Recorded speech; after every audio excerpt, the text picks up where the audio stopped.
It's time to testify.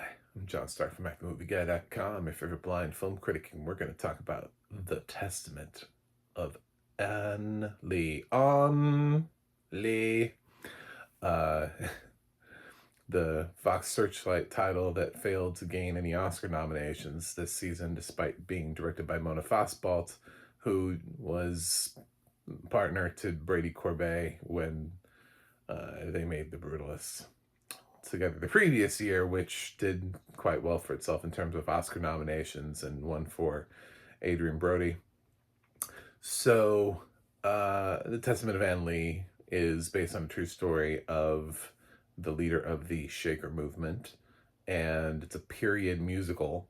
So, it's set during a certain space and time with music. That's what that means. Subscribe for definitions to things that you may not know about.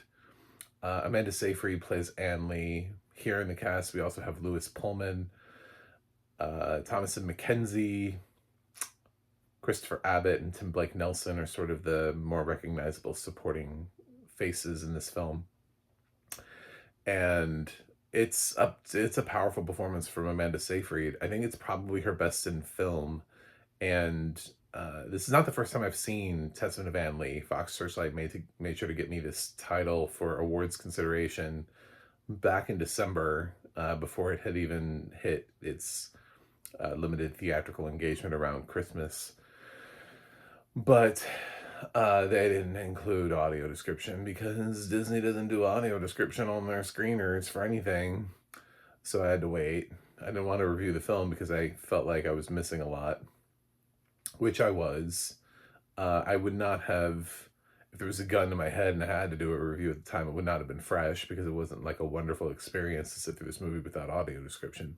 With audio description, I'm not going to say I love Testament of Anne Lee, but I do appreciate it. I do like it. And I think Amanda Seyfried's performance is quite extraordinary to it. I think there's a lot of craft here that got ignored in terms of the actual film itself and production design, costume design, score. The original song is tough because it's like the music is pretty, but none of it is memorable. So it runs that risk too of just being like, which song? I don't know. Where was that song in the movie? I can't remember. I don't think anything particularly stood out. Sound is kind of an interesting category, could have been eligible in.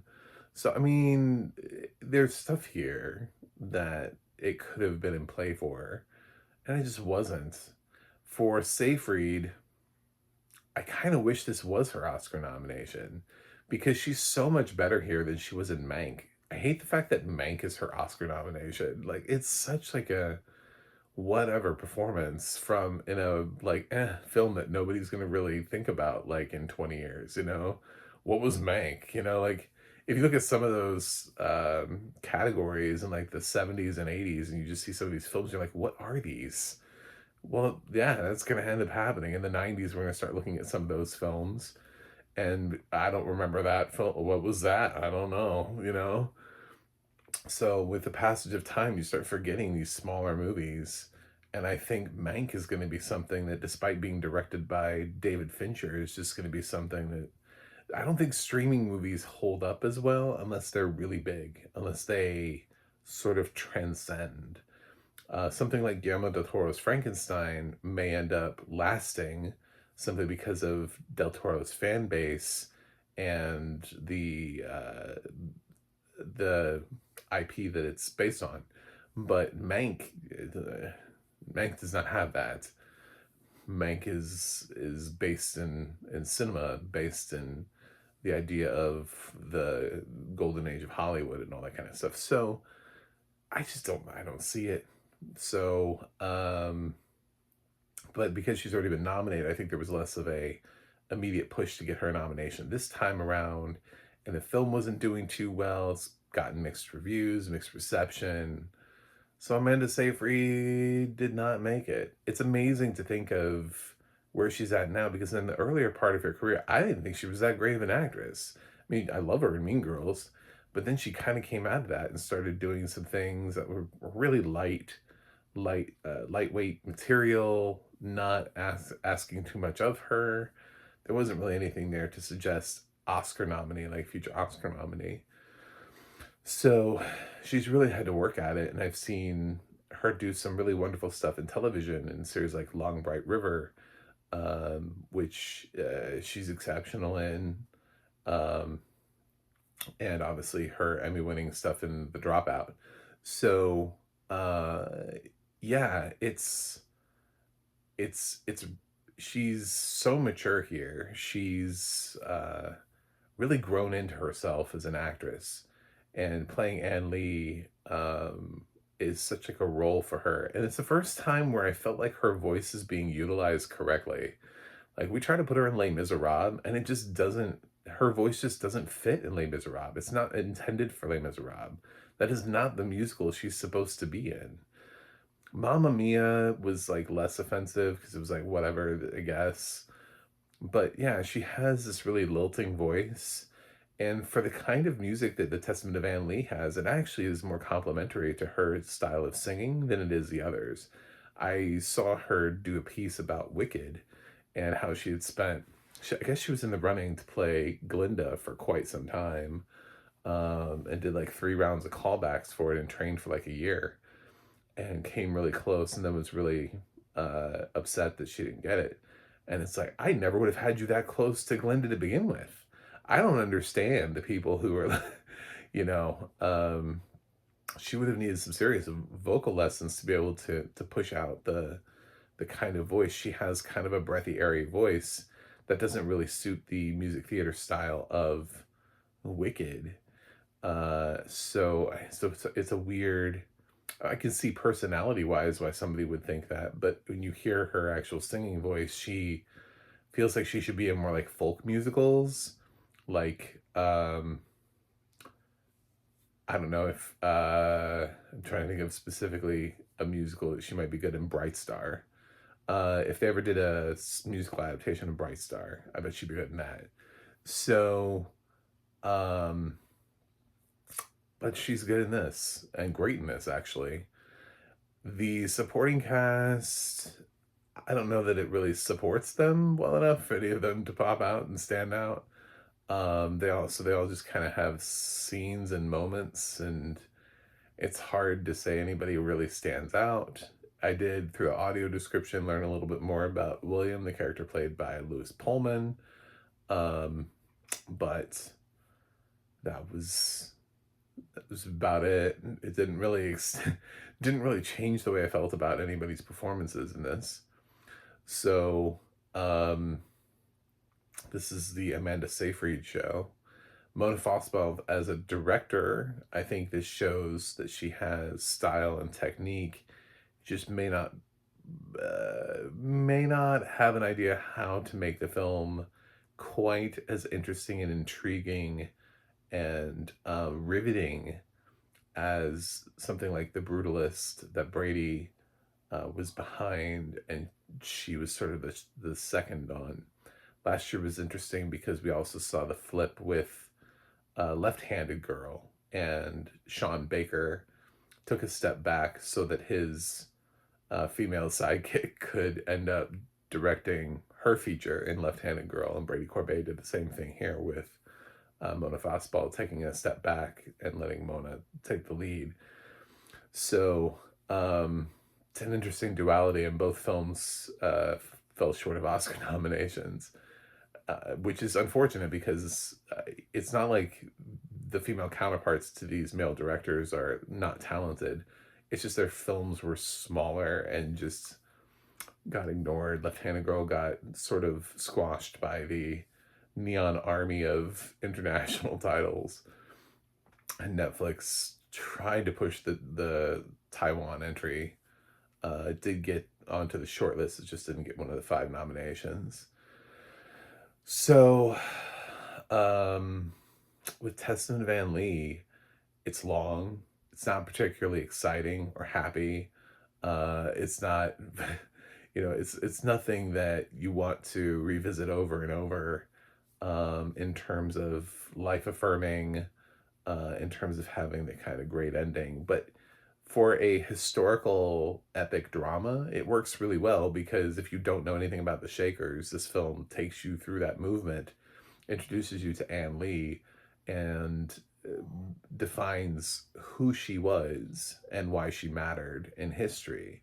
And I think it does it really well. And through Seyfried's performance, you get sort of a vivid portrayal of this character and the things that she went through, the trials and tribulations, the experiences that she had, and it makes you question sort of what she experienced, how real it was she sort of like a prophet? Did God really speak to her? All those kinds of things. So it certainly is intriguing, if nothing else, and it challenges a lot of the norms of the time of having like a female preacher or pastor or whatever, um, and how the world viewed that at the time. And now, of course, it's more commonplace, but it still is still kind of frowned upon a little bit, isn't it? I mean, to see women being elevated to the highest levels of, because there's in some sects of religion, there's this idea that women are subservient, so the women can't really rise to the ranks of the highest order. I don't think we'll ever have a female pope. So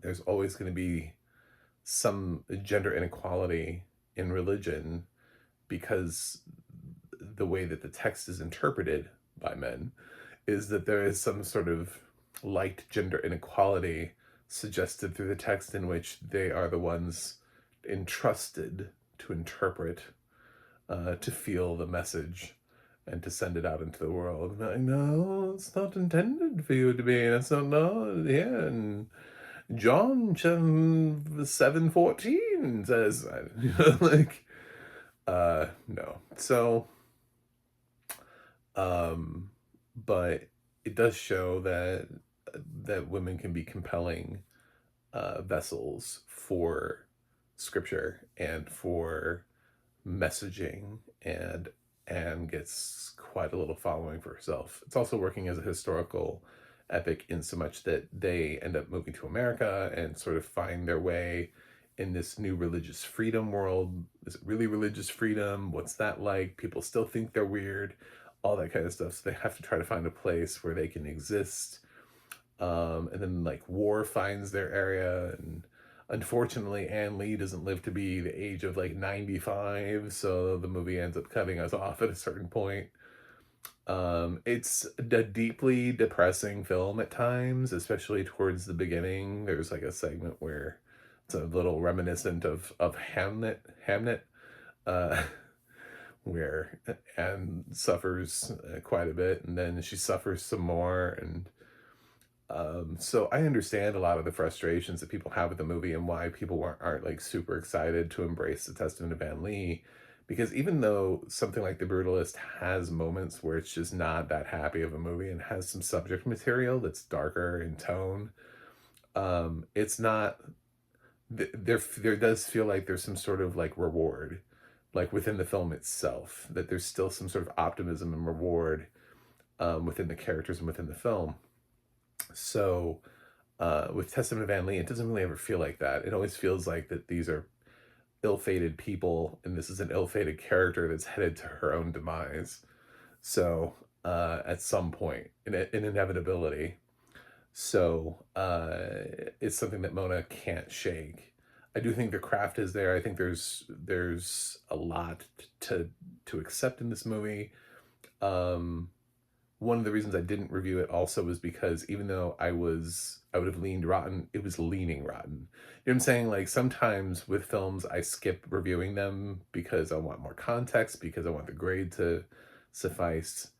And especially with films where I know it has an audio description track and I was just denied it. And I'm like, I have a feeling that if I got more context, that it would push it over, but I just don't know how much. You know, I don't know how much I would be willing to give it. You know, is it like 2 full points or is it like 0.4? like, where are we going in terms of the scale? Because sometimes I'm missing a lot and I'm like, whoa, I didn't know that that was happening. And then sometimes I'm just missing a little. I'm like, well, that didn't really change anything. So gave me a little bit of context, but with Testament to Van Lee, the audio description is really well done, and it highlights a lot of the choices in terms of costume and production design right off the bat, in describing what people are wearing, what the set looks like, the time period, the style of the film, and then it continues to do that throughout the film. It's really exceptional audio description. There's a time when Anne is sent sort of back to this mental hospital, and she's walking through the halls, and it remarks on the beds, and it remarks on the people laying in them, and there are these straw beds, and so there's like straw that's uh, sticking out through the mattresses, right, at like various angles. Can't be comfortable to sit on or lay on. But um yeah, so I'm now positive on Testament of Van Lee. I would not have nominated for Best Picture. It did not need to be there. Best Director, no. I'm sorry, but as while I think Mona has a future in this category, and shows a lot of promise, this is not the film for her. This is not the time, this is not the place, this is not the film. I'm sad that Best Actress wasn't here. There were a lot of people though that missed out and could have been in the category, but I could have rotated any number of actresses through the Emma Stone and Kate Hudson nominations to make that category look better. I tend to lean more toward giving people opportunities that have not had them before, that have not yet had the opportunity to be nominated. Um, so Emma Stone, who was never going to win that Oscar, they were never going to give her her third Academy Award for Begonia. Swapping her for Amanda Seyfried, sure, but also swapping her for Tessa Thompson from Hedda, Sydney Sweeney from Christie, Jennifer already had one, but those two, Tessa and Sydney, um, are not Oscar nominees. So those could be easy swaps for, um, Emma and Kate, who were previous nominees, but we're not going to win. So that way, those two actresses, Tessa and Sydney, would have had an opportunity to say Academy Award nominee. Uh, yeah, so it's sort of a lateral move if I were to swap out Amanda Seyfried for either Emma or Kate. I think it's a better performance than Kate's. If I'm being honest, I think Kate Hudson got a lot of praise, even for me, for simply just being better than a lot of the material she's been given in the past. It's a resurgence for her. It's not necessarily like the 5 best performances of the year. I don't think it is. So there's that. I do think production design or costume design, the fact that it wasn't nominated for either is kind of weird. And the scores were too tough. As much as I appreciate the score to Testament to Van Lee, those are some great scores. Like, I didn't sit there this year and go, what are these scores? Who nominated this? I kind of felt that when they did the short list and there was stuff in there like the Diane Warren documentary